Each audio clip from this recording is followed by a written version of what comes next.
performance music for my final year of school. This was in Victoria, Australia.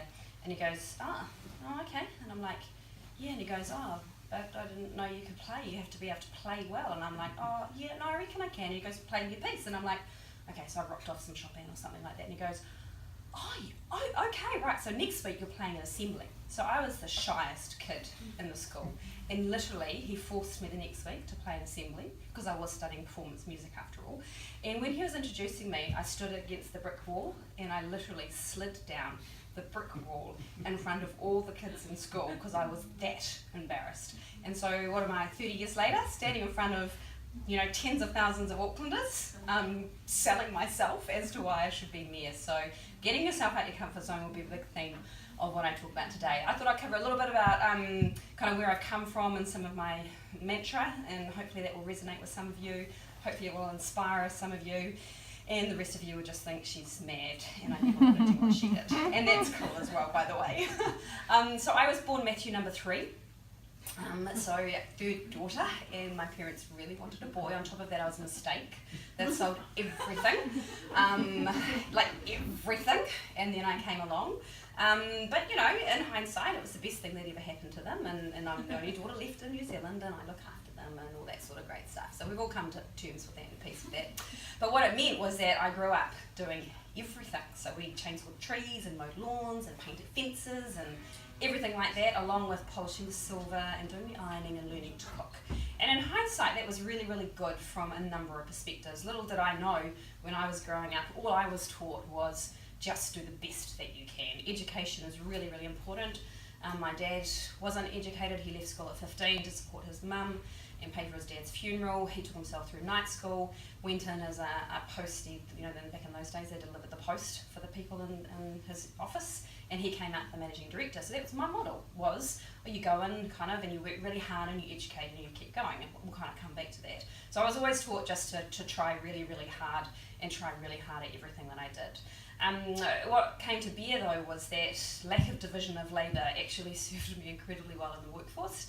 Nobody really told me what to prepare for. I went into the technology industry, and it was kind of cool to start with. Well, maybe not cool, but when you jump into the workforce, and I think the first 3 bosses that I had prior to going into my proper workforce all hit on me, and that continued actually right through. And you kind of I look back on that now and I go, that's really wrong. And as CEO, I would never dream of hitting on any male or female for that matter in my team. But that was kind of the way that you grew up. And so being able to get in with the boys and be a larrikin and go to the pub and talk about sports and boating and all that sort of stuff was really good. And that helped me in terms of bonding and getting places in my career. But in hindsight, it wasn't fun and it actually wasn't right. And I would never ever want my girls to have to go through that either. So I'm also quite passionate about how we create workplaces where you don't cave to expectations. A good example of that is at Xero. And what we had there was we had women organising lunches, and literally they'd bring their knitting to work, and I'm like, you go ladies. Like, this is a technology global software company, and you feel confident enough to bring your knitting to work, sit in the big open glass where everyone can watch you full on. It's like, yes, that's the kind of work environments we want, where people feel more comfortable. Anyway, so moving around a bit. So that was a part of it. 1, it really helped, but 2, I guess it kind of it meant that I accepted a way of working that actually in hindsight I kind of woke up and went, that's not really, really right. But we'll come back to that. I think the other thing that I think it's genetic in me actually, is that I just give everything a go. And so I went over to Victoria in Australia through my late teens, so I lost all of my school friends. Then we came back to New Zealand for university, so I caught up with a few of them again, but lost all of my school friends in Australia. So I was always kind of used to kind of just starting fresh and doing things without having a solid foundation. And when I was 2, I just jumped in the deep end of the pool, and clearly I didn't know what it meant. But I just jumped on in and I just worked out how to swim, and I think that's been a lot of my career, definitely the Mayoralty. I think that, really if you'd sat down, and I was a really rational, analytical person who analysed every single option possible, there's no flipping way that I would have, jumped into that thing. But I didn't. I had a vision, I had an aspiration, I had a problem that I wanted to solve. And I had a group of people who were cheering me on and saying, yes, you can do it, yes, you can do it, go for it. And when I needed picking up, they would pick me up. And so it was very much around trusting myself. And I think that's a big part of what I've learnt through my career, and then the careers that my children are going to have and your children are going to have, is they're not going to have like what my parents had and I started, which was 18 years in the same organisation. We're going to be swapping careers a lot. So having gone from corporate to startup, to mayoralty, now to government, that's going to be normal. So you might be in a vet, you might then go and do something completely different. You might then go and want to be Prime Minister, who says hello, by the way. And then you might want to go and do something in terms of social work. And that's going to be the normal. So preparing ourselves and our children for that is really important. So for me, putting myself out my comfort zone is just something that I do naturally.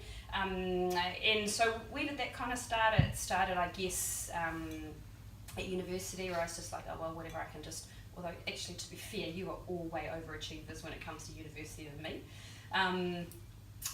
But it was about saying, actually, I just wanted to do things differently. And then jumping into Telecom, which was pretty easy, getting in there and just saying, actually, what I learned pretty quick was that I needed to stand out, and that I needed to be really comfortable standing out. Because if you fit in, then you're like everybody else, and you don't have the advantage of showing people your point of difference or your potential. And so I talk to a lot of kids coming out of university today, and I say just ditch what you learnt in school in terms of wanting to fit in, stand out, and be really comfortable standing out.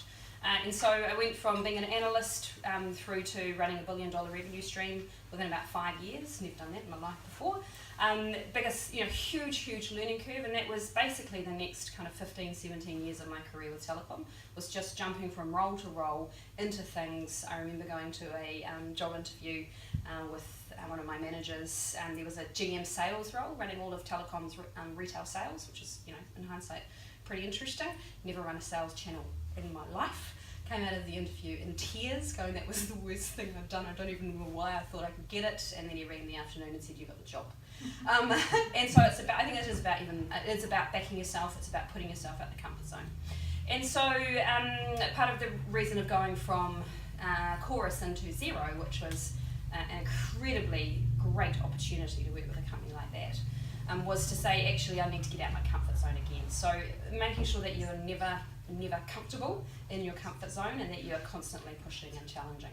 And I think what I learned out of that was that the skills that we garner along the way are incredibly transferable, and it is our mindset that boxes us in a certain place and says that we can't go somewhere else because we may not be good at it. And part of that is gender, part of that is that we are just less confident as women, and that's just what it is. And part of it is because that's not necessarily what we're used to. And as I say, when I look at my girls, they're going to have 5, 7, 9 different careers, and I think, wow, 1, crikey, better teach them some resilience and lifelong learning skills, and 2, how amazing is that as you go through all those different things in your life, the skills that you accumulate, and then how you're going to be able to put that together and what you're going to be able to create. So putting myself out my comfort zone, I always just know, and it was the same with the mayoralty, if I had got the job, and to those of you who had faith in me, thank you for voting for me. And for those of you who didn't, that's okay, maybe another time. That even though I didn't know exactly how I was going to do it, I would find a way to do it. I think the other thing, which is why groups like this are really, really important, and can I just say it's wonderful to see 1, 2 men, 3, I think 3 men in the room tonight. Wonderful. I think the most important thing that we can do as women is to be inclusive. And the most important thing that we can do is to find champions, men champions, who can not just promote us as individuals, but who can spread the word and who can help share kind of some of the things that happen. So I completely lost my train of thought there. What was I talking about? Mayoralty. No, okay. Mean. That's right. No, it was about saying, so a couple of years ago, and this was partly why I had the confidence to jump into the mayoralty, is that a friend of mine who I'd only known a short amount of time basically kind of garnered six of us together. And we were all women, huge ambitions to see New Zealand be a slightly different place, well actually radically different place, whether that was through government, education, the entrepreneur sector, etc.